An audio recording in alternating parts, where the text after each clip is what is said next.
반갑습니다. 예수는 빛교회입니다.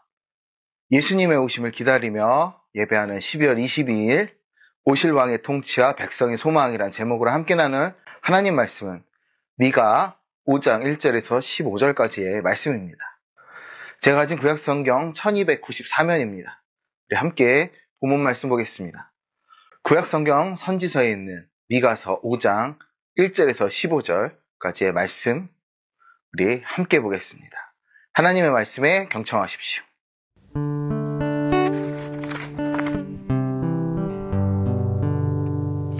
딸 군대여, 너는 떼를 모을지어다. 그들이 우리를 에워쌌으니 막대기로 이스라엘 재판자의 뺨을 치리로다.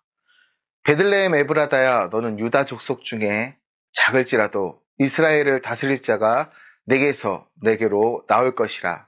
그의 근본은 상고의 영원에 있느니라. 그러므로 여인이 해산하기까지 그들을 붙여두시겠고 그 후에는 그의 형제 가운데에 남은 자가 이스라엘 자손에게로 돌아오리니 그가 여호와의 능력과 그의 하나님 여호와의 이름의 위엄을 의지하고 서서 목축하니 그들이 거주할 것이라. 이제 그가 창대하여 땅끝까지 미치리라. 이 사람은 평강이 될 것이라. 아수르 사람이 우리 땅에 들어와서 우리 궁들을 밟을 때에는 우리가 7 목자와 8 군왕을 일으켜 그를 치리니 그들이 칼로 아수르 땅을 황폐하게 하며 니므롯 땅 어기를 황폐하게 하리라. 아수르 사람이 우리 땅에 들어와서 우리 지경을 밟을 때에는 그가 우리를 그에게서 건져내리라.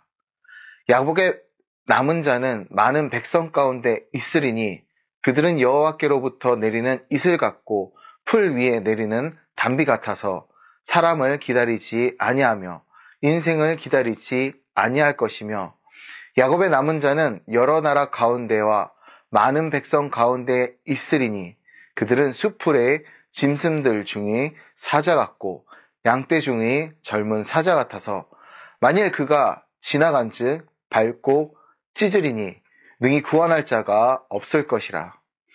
내 손이 내 대적들 위에 들려서 내 모든 원수를 진멸하기를 바라노라. 여호와께서 이르시되 그날에 이르러는 내가 내 군마를 내 가운데에서 멸절하며 내 병거를 부수며 내 땅의 성읍들을 멸하며 내 모든 견고한 성을 무너뜨릴 것이며 내가 또 복수를 내 손에서 끊으리니 내게 다시는 점쟁이가 없게 될 것이며 내가 새긴 우상과 주상을 너희 가운데에서 멸절하리니 내가 네 손으로 만든 것을 다시는 섬기지 아니하리라. 내가 또 내 아세라 목상을 너희 가운데에서 빼버리고 내 성읍들을 멸할 것이며 내가 또 진노와 분노로 순종하지 아니한 나라에 갚으리라 하셨느니라. 아멘.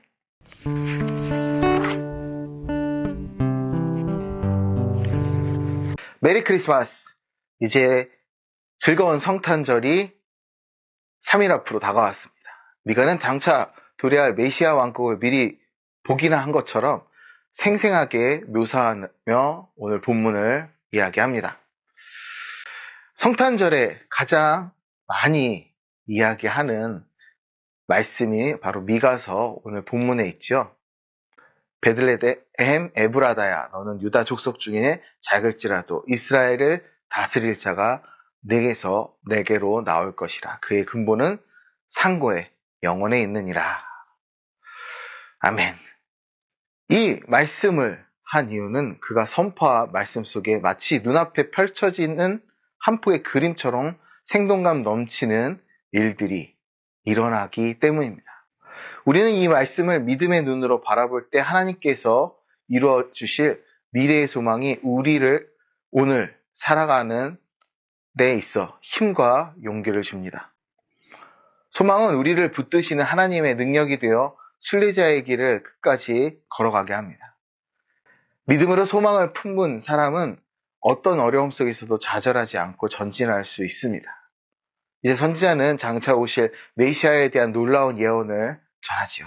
그분이 어떤 분이시며 이 땅에 오셔서 어떤 위대한 일을 행하실지를 구체적으로 알려줍니다.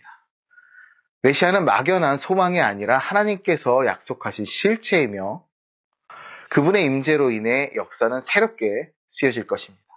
또한 선지자는 메시아를 기다리는 남은 자들의 삶과 사명에 대해서도 분명한 교훈을 주지요. 하나님께서는 하나님의 백성을 결코 잊지 않으십니다. 또 그러며 메시아의 오심을 준비하는 자들에게 특별한 부르심과 사명을 주시지요. 우리는 주어진 시대와 상황 속에서 하나님의 뜻을 따르며 주님이 이루실 새 시대를 준비하는 믿음의 도구가 되어야 합니다.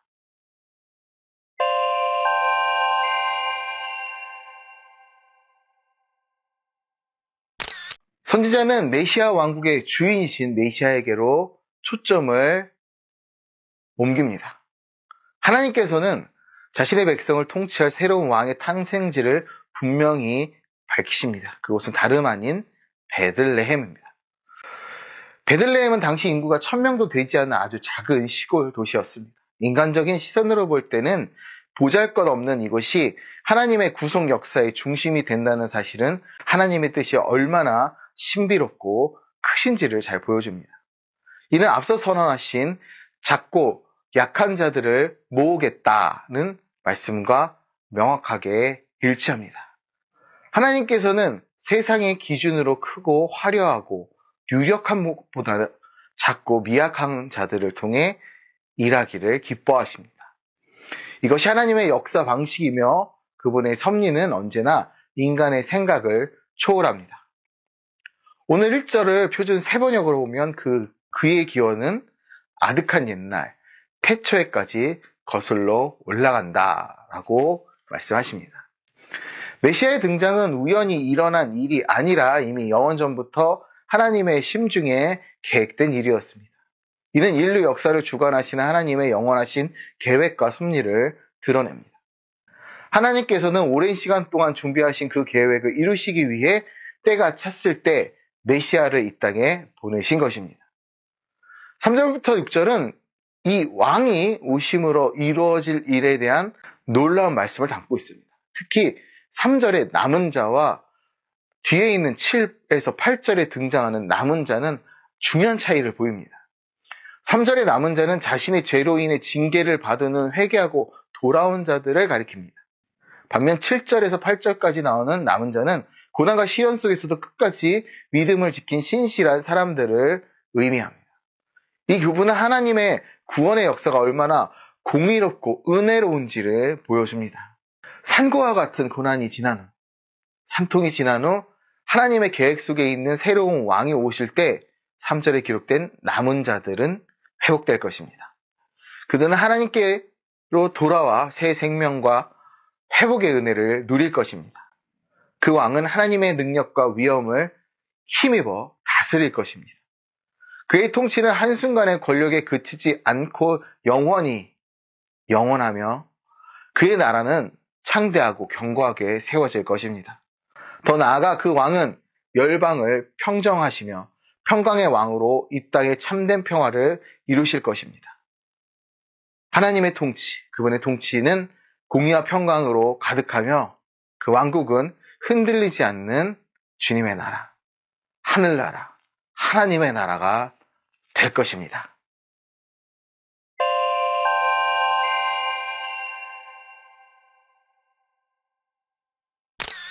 7절부터 9절에서는 선지자가 끝까지 믿음을 지킨 야곱의 남은 자들에게로 화제를 옮깁니다.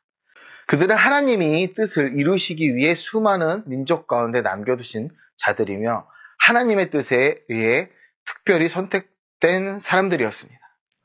이들은 내리는 이슬 같고 풀 위에 내리는 단비와 같이 이 세상에 생명과 활기를 주는 존재들입니다. 그들은 하나님의 구속 역사에서 결정적인 역할을 할 것입니다. 하나님은 남은 자들을 통해 자신의 복을 세상에 흘려 보내려 하셨습니다.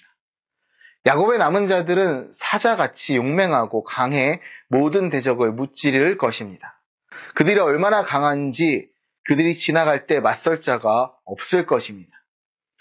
하나님의 강한 손이 그들과 함께 함으로 그들의 승리는 확실할 것입니다. 저는 자, 쫓겨난 자, 환난당한 자들이었던 그들이 하나님의 능력으로 강력한 군대가 되어 하나님의 뜻을 이룰 것입니다. 하나님께서는 그들을 통해 세상을 변화시키시고 자신의 계획을 성취하실 것입니다. 약한 자의 하나님, 죽음을 부활의 상징으로 만드신 하나님의 역사입니다.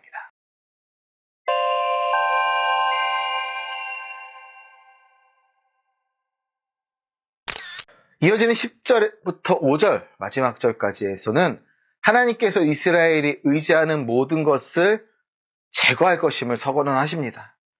그들이 신뢰했던 군사적 힘과 방어 수단인 말과 병거를 부수시고 견고하게 세운 성벽도 허무실 것입니다. 하나님은 백성이 세상적 안정망이나 힘을 의지하지 않고 오직 하나님만 바라보게 하실 것이라 10절에서 11절에 분명히 말씀하십니다.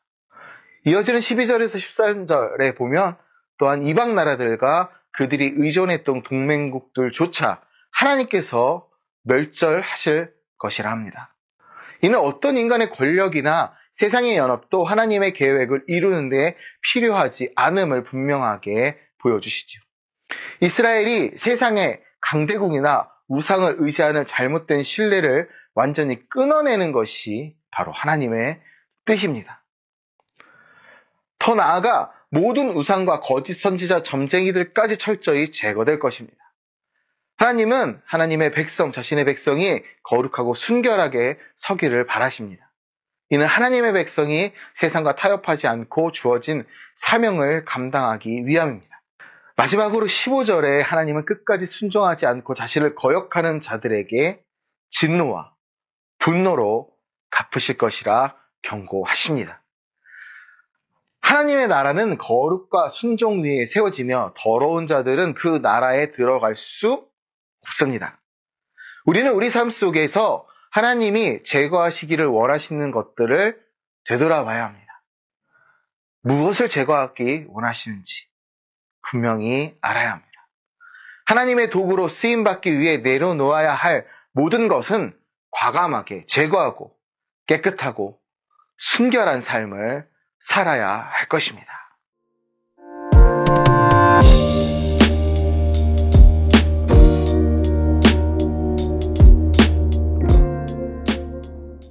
어떤 왕의 통치를 받느냐에 따라 백성의 운명은 완전히 달라집니다. 우리의 왕은 평화의 왕이시며 적수가 없는 강한 왕이시고 백성을 한없이 사랑하시는 왕이십니다. 그러므로 우리는 소망 있는 백성입니다. 아멘. 우리는 주님의 다스림 아래에서 참된 평화를 누리며 그분의 사랑과 능력 안에서 살아갑니다. 하나님께서는 자신의 백성을 정결하게 하시고 세상의 가치를 따르지 않도록 부르십니다. 주님의 뜻을 이루어드리는 남은 자로 서기 위해 우리는 매일 우리 삶에서 거룩함을 추구해야 합니다. 우리 모두가 주님 앞에서 깨끗하게 되어 하나님의 뜻을 온전히 이루어드리는 남은 자들이 되길 기도합니다. 하나님의 은혜로 충만하여 하나님의 거룩한 계획 속에서 예수님의 그 은혜 안에서 귀하게 쓰임받는 신실한 백성으로 살아가길 축복하고 기도합니다. 감사합니다. 나 진리로 살기 원해. 하나님의 뜻을 따라 빛으로 나아가네. 이 세상에 진이 오신